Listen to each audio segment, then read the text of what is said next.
జై అచల సద్గురు ప్రభు మహారాజుకు జై. ఈరోజు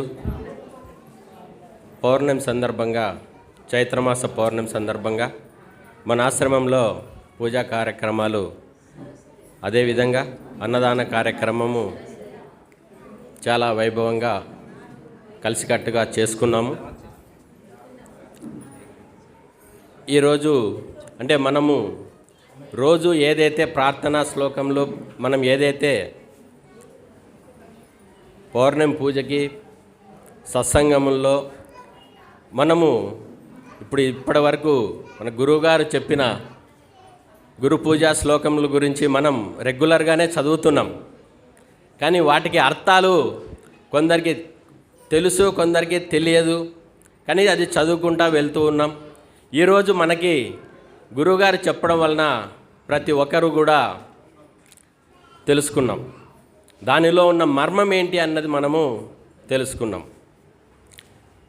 ఇక గురువుగారు ఆశించేది ఏంటంటే, మనకి సద్గురువు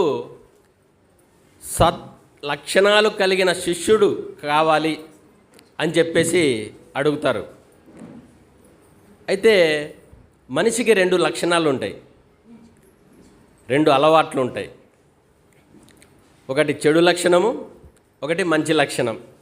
చెడు అలవాట్లు, మంచి అలవాట్లు. మరి మనము దేనిలో ఉండాలి అన్నది మనం నిర్ణయించుకోవాలి. అంటే 2 గుణాలు, మనం మంచి గుణంతో ఉండాలా, చెడు గుణంతో ఉండాలా. అంటే ఇది ప్రతి మనిషికి సామాన్యమే.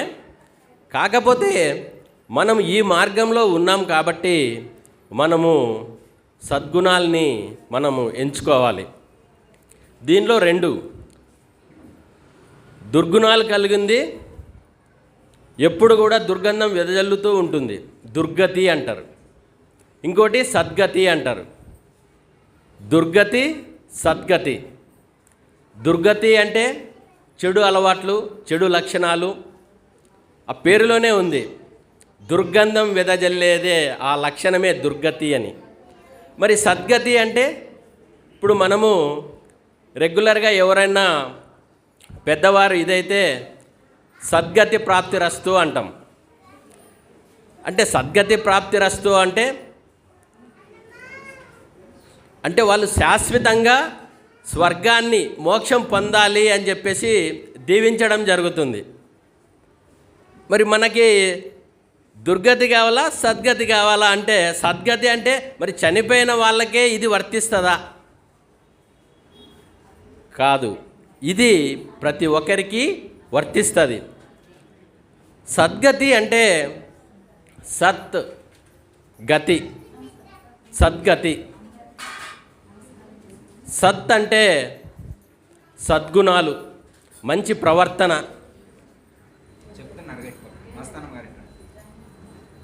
కలిగినది. మరి గతి అంటే గమనము, జ్ఞానము, ఇవన్నీ వస్తాయి. అంటే మంచి గుణాలు, జ్ఞానము కలిగినటువంటిదే సద్గతి అని. ఇప్పుడు మనము లలితా సహస్రనామాలు చెప్పుకుంటుంటాము కూడా. దాంట్లో 201 ఒక నామం ఉంది, సద్గతి ప్రదాయై నమః. సద్గతి ప్రదాయై నమః అని మనం లలితా సహస్రనామాల్లో కూడా 201 నామాన్ని ఉచ్చరించడం జరుగుతుంది. అంటే మనము అమ్మవారిని ఏమని అడుగుతున్నాము, ఏమని వేడుతున్నాము అంటే, మంచి లక్షణాలు, జ్ఞానాన్ని మాకు ఎక్కువగా ఇవ్వమని చెప్పేసి మనము అడగడం జరుగుతుంది.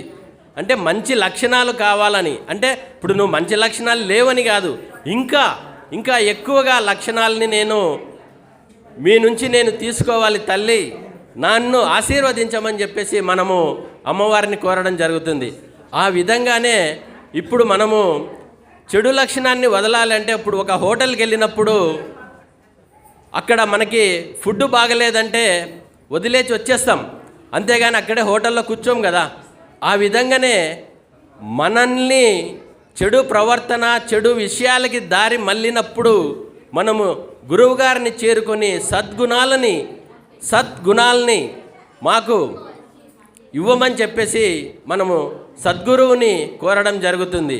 అంటే గురువుగారు ఎప్పుడూ సత్లక్షణాలు గల శిష్యులని తయారు చేయాలని చెప్పేసే ఎప్పుడూ కూడా అనుకుంటూ ఉంటారు.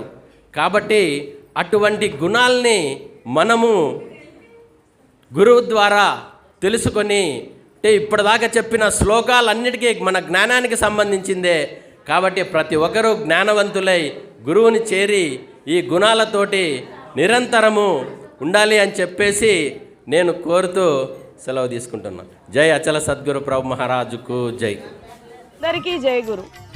మరిన్ని ఆధ్యాత్మిక రహస్యాల కోసం అచల బోధ, ఆత్మబోధ, భగవద్గీత, అలాగే పండుగల్లో దాగిన అర్థాలు, అంతరార్థాల కోసం మరియు యోగము, ధ్యానము మొదలైన అనేక ఆధ్యాత్మిక తెలుగు ప్రవచనాల కోసం క్రింద ఉన్నటువంటి రెడ్ కలర్ సబ్స్క్రైబ్ బటన్ను క్లిక్ చేయండి. అలాగే ప్రక్కనే ఉన్నటువంటి గంట సింబల్ను నొక్కండి.